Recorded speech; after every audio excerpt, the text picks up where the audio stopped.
हम बिल्कुल चाहते हैं कि भारत विश्वगुरु बने। तो इतने भीरू, इतने डरपोक प्रधानमंत्री है। हमारे यहाँ का मीडिया अपना झूठा वक्तव्य चलाता है। अब ब्राजील बनेगा विश्वगुरु अगर ऐसी बात है तो क्या महाराज होना बेहतर था या भाई साहब होना बेहतर है?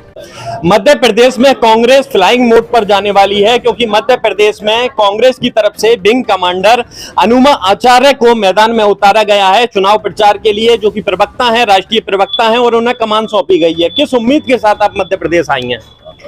मध्य प्रदेश अपना गृह राज्य है मेरा, और यहाँ पर मैं पिछले 18-19 साल से देख रही हूँ कि शिवराज सिंह जी की सरकार है जिसमें 29,000 स्कूल बंद हो गए हैं।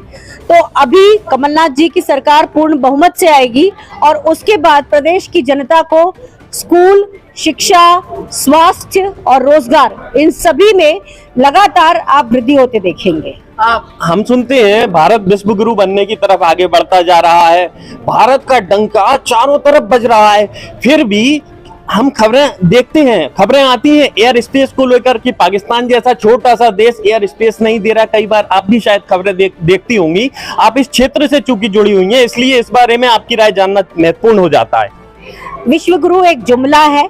हम बिल्कुल चाहते हैं कि भारत विश्वगुरु बने, लेकिन इस सरकार के रहते हुए विश्वगुरु होना एक जुमला है, क्योंकि हम हंगर इंडेक्स में हमारा स्थान बांग्लादेश से भी नीचे है। हमारा कहा जाता है कि हम जीडीपी में 5वें नंबर पर हैं, लेकिन प्रति व्यक्ति आय 128वें नंबर पर हम आते हैं। और इसी तरह प्रेस की स्वतंत्रता के मामले में, डेमोक्रेसी के मामले में हम इन सभी में विश्व के देशों में नीचे के स्थानों पर आते हैं। और मध्य प्रदेश राज्य भी आज भी गरीबी में 27वें नंबर पर आता है, नीचे से, यानी कि उसका नंबर दूसरा है, नीचे से दूसरा या तीसरा नंबर है। तो इसके साथ मैं ये कहना चाहती हूँ कि भारतीय जनता पार्टी के जुमलों के प्रवाह में मत आइए। हमारे देश में बहुत संभावनाएं हैं, हमारा देश बहुत अच्छा कर सकता है, लेकिन उसके लिए सुचारू तरीका आना चाहिए। जो प्रशासन करना नहीं जानते, एडहॉक स्कीमें निकालते हैं, उनको कभी किसी मुकाम तक नहीं पहुंचाते, अपना रिपोर्ट कार्ड नहीं देते, 24 घंटे चुनावों के मोड में होते हैं, वो लोग ये काम नहीं कर सकेंगे। अच्छा, हाल में भारत में G20 की समिट हुई और भारत का जब इतना नाम है, भारत विश्व नेतृत्व कर रहा है, जैसे कि हम खबरें देखते हैं, और भारतीय जनता पार्टी के नेता बार बार ये कहते हैं कि विश्व गुरु बनेगा, विश्व का नेतृत्व करेगा, और ये अमृत काल भी तो चल रहा है। तो ऐसे में मेरा सवाल ये है कि शी जिनपिंग जैसे बड़े नेता, और एक महत्वपूर्ण देश है चीन तो, और रूस के भी नेता जो प्रमुख नेता हैं वो भी यहाँ नहीं आए, पुतिन भी यहाँ नहीं आए, तो क्या कारण है कि भारत, पुतिन नहीं आ रहे, जिनपिंग भी नहीं आ रहे, और हम कह रहे हैं कि अमृत काल है, हम विश्व गुरु बनेंगे? हमारे प्रधानमंत्री को मैंने पहली बार देखा है कि जो इतने भीरू, इतने डरपोक प्रधानमंत्री हैं कि चीन आज हमारी सीमाओं पर 2500 किलोमीटर से ज्यादा अंदर आ गया है, लेकिन प्रधानमंत्री शी जिनपिंग से बात नहीं करते, और बात करते भी हैं तो संयुक्त वक्तव्य नहीं आता। हमारे यहाँ का मीडिया अपना झूठा वक्तव्य चलाता है और चीन अलग वक्तव्य देता है। तो इस डर का कोई निदान मुझे लगता नहीं है कि नरेंद्र मोदी जी रहेंगे जब तक होगा।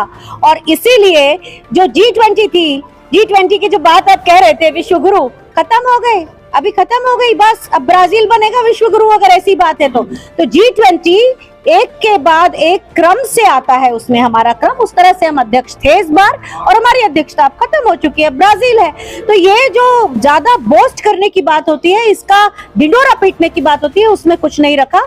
आज प्रधानमंत्री को ये जरूरत है कि, और हमारे विदेश मंत्री को जरूरत है कि चीन की बड़ी अर्थव्यवस्था से डरे ना डरते हुए और उनसे कूटनीतिक बातचीत करें, बातचीत का ढकोसला ना करें और संयुक्त वक्तव्य निकालें। तब जाके हम ये मान सकते हैं कि हमारी सेनाएं जो इतनी शूरवीर हैं, उनको सरकार का थोड़ा बहुत भी सपोर्ट मिल रहा है। ज्यादा समय न लेते हुए आपसे एक आखिरी सवाल करना चाहूंगा, वो ये कि कांग्रेस के नेता लगातार बार बार ये कह रहे हैं कि ज्योतिरादित्य सिंधिया बीजेपी में जाने के बाद में भाई साहब हो गए और इससे पहले तक महाराज थे।